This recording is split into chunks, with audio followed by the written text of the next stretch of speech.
Hi అండి, welcome back to happy recipes. నేను మీ స్వప్నని. ఈరోజు వీడియోలో ఆనియన్ రైస్ చూపిస్తున్నానండి. చాలా ఈజీగా సింపుల్గా చేసుకునే ఈ రెసిపీని మనం లంచ్ బాక్స్లో కానీ అలాగే ఇంట్లో కూరగాయలు లేనప్పుడు ఇలా చేసేసుకుంటే కూరగాయలతో పని లేకుండా ఉంటుంది. చాలా టేస్టీగా కూడా ఉంటుంది. కాబట్టి తప్పకుండా ట్రై చేయండి. అలాగే తక్కువ టైంలో ఎక్కువ టేస్టీతో అయిపోతుంది. సింపుల్గా అయిపోయే రెసిపీ అండి.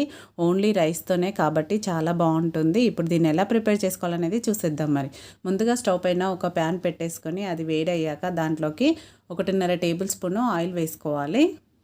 ఇలా ఆయిల్ వేసుకొని ఆయిల్ వేడయ్యాక నెక్స్ట్ దీంట్లోకి నేను ఇక్కడ స్పైసెస్ వేసుకుంటున్నాను. మసాలాలు మీ దగ్గర ఏవి ఉంటే అవి వేసుకోండి. నేను 3 లవంగాలు, 1 ఫ్లవరు, దాల్చిన చెక్క, 2 ఇలాచీలు, 1 బిర్యానీ ఆకు, అలాగే 1/2 టీ స్పూన్ జీలకర్ర వేసుకుంటున్నాను.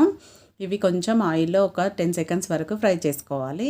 లో ఫ్లేమ్లోనే పెట్టాలండి. లో ఫ్లేమ్లో పెట్టుకొని ఫ్రై చేసుకోవాలి. ఇలా కొంచెం ఫ్రై అయ్యాక ఇప్పుడు నెక్స్ట్ దీంట్లోకి పచ్చిమిర్చిని ఇలా కట్ చేసి వేసుకోవాలి. నేను ఇక్కడ ఒక 3 పచ్చిమిర్చిని ఇలా పొడుగ్గా కట్ చేసుకొని వేసుకుంటున్నాను. అలాగే 2 ఎండుమిరపకాయలను ఇలా తుంచుకొని వేసుకుంటున్నాను. ఇలా వేసుకొని పచ్చిమిర్చి అనేది ఆయిల్లో కొంచెం ఫ్రై అవ్వాలి. 1 నిమిషం పాటు ఇలా లో ఫ్లేమ్లో ఫ్రై చేసుకోవాలి. ఇవి కూడా కొంచెం ఫ్రై అయ్యాక చూడండి, ఇప్పుడు నెక్స్ట్ దీంట్లోకి ఒక పెద్ద ఉల్లిపాయను ఇలా సన్నగా ముక్కలుగా కట్ చేసుకున్నాను. పొడుగ్గా కట్ చేసుకోవాలండి. ఇలా కట్ చేసుకున్న ఉల్లిపాయలని ఆయిల్లో ఫ్రై అవ్వనివ్వాలి. మంచి కలర్ వచ్చే వరకు ఫ్రై చేసుకోవాలి. ఇవి తొందరగా ఫ్రై అవ్వడం కోసం ఇప్పుడు దీంట్లోకి కొద్దిగా సాల్ట్ వేసుకుందాము. సాల్ట్ వేసుకోవడం వల్ల ఉల్లిపాయ అనేది తొందరగా మగ్గుతుంది. కాబట్టి ఇలా కొంచెం సాల్ట్ వేసుకొని ఒకసారి కలిపేసుకొని లో ఫ్లేమ్లోనే ఉల్లిపాయను మంచి కలర్ వచ్చే వరకు ఫ్రై చేసుకోవాలి. రెడ్ కలర్ వచ్చే వరకు ఫ్రై చేసుకోవాలండి. చూడండి, వీడియోలో చూపిస్తున్నట్టు ఇలా కలర్ రావాలన్నమాట. ఇప్పుడు దీంట్లోకి కొద్దిగా పసుపు యాడ్ చేసుకోవాలి. అలాగే నెక్స్ట్ ధనియాల పొడి, 1 టీ స్పూన్ ధనియాల పొడి, 1/2 టీ స్పూన్ జీలకర్ర పొడి, కొద్దిగా గరం మసాలా ఇలా వేసుకున్నాక మనం ఆల్రెడీ స్పైసెస్ వేసుకున్నాం కాబట్టి గరం మసాలా అనేది 1 టీ స్పూన్ వేసుకుంటే సరిపోతుంది. ఇవన్నీ ఒకసారి కలిపేసుకున్నాక నెక్స్ట్ కారం, ఉప్పు కూడా వేసేసుకుందాము. అల్లం వెల్లుల్లి పేస్ట్ కూడా ఇప్పుడే వేసుకోవాలి. ఎందుకంటే అది స్టార్టింగ్ వేసే ఉల్లిపాయలు అనేది అడుగు పడతాయి కాబట్టి ఇలా ఈ టైంలోనే వేసుకోవాలి. రుచికి సరిపడా మీరు తినే కారాన్ని బట్టి కారం, ఉప్పు మనం స్టార్టింగ్ వేసాం కాబట్టి కొంచెం వేసేసుకొని ఈ మసాలా అంతా ఉల్లిపాయలకు బాగా పట్టేలాగా కలిపేసుకోవాలి. ఇలా కలుపుకున్నాక నెక్స్ట్ దీంట్లోకి ఒక రెమ్మ కరివేపాకును వేసుకోవాలి. కరివేపాకు వేసుకోవడం వల్ల టేస్ట్ అనేది చాలా బాగుంటుంది కాబట్టి తప్పకుండా వేసుకోండి. అలాగే ఇప్పుడు ఇది కొంచెం వేగినాక నెక్స్ట్ దీంట్లోకి ఒక 3 టేబుల్ స్పూన్ల వాటర్ వేసుకోవాలి.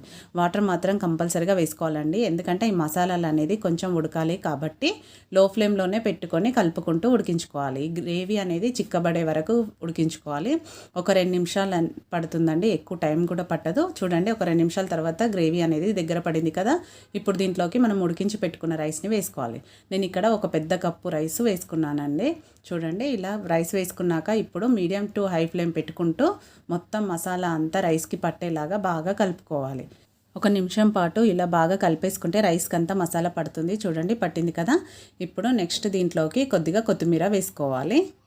ఈ కొత్తిమీర వేసుకొని ఇలా కలుపుకుంటూ స్టవ్ ఆఫ్ చేసేసుకోవడమే. మనకు రైస్ అనేది రెడీ అయిపోయింది. ఆనియన్ రైస్ చాలా సింపుల్గా అయిపోయింది కదా. చాలా బాగుంటుంది కూడా టేస్ట్. ఇలా కొత్తిమీర అంతా కలిపేసుకున్నాక ఇప్పుడు నెక్స్ట్ స్టవ్ ఆఫ్ చేసేసుకోవాలి. స్టవ్ ఆఫ్ చేసేసుకొని సర్వ్ చేసుకోవడమే. ఇది మీరు పిల్లలకు లంచ్ బాక్స్లో అయినా పెట్టుకోవచ్చు. లేదంటే మనకు కూరగాయలు ఏమీ లేనప్పుడు చేసుకున్నా కూడా పెరుగు రైతాతో తిన్నా చాలా బాగుంటుంది. ఓన్లీ పెరుగుతో అయినా కూడా చాలా బాగుంటుందండి. కాబట్టి చాలా సింపుల్గా అయిపోయింది. తక్కువ టైంలో ఈజీగా చేసుకునే రెసిపీ. తప్పకుండా ట్రై చేయండి. చూడండి, చూస్తుంటేనే నోరు ఊరిపోతుంది. ఆ ఫ్లేవర్ కూడా చాలా బాగుంటుందండి, స్మెల్ కూడా. కాబట్టి తప్పకుండా మీరు ఇంట్లో ఈసారి ట్రై చేయండి. మీ ఇంట్లో వాళ్ళకి చేసి పెట్టాక మీకు ఎలా కుదిరింది అనేది కూడా కామెంట్ పెట్టండి.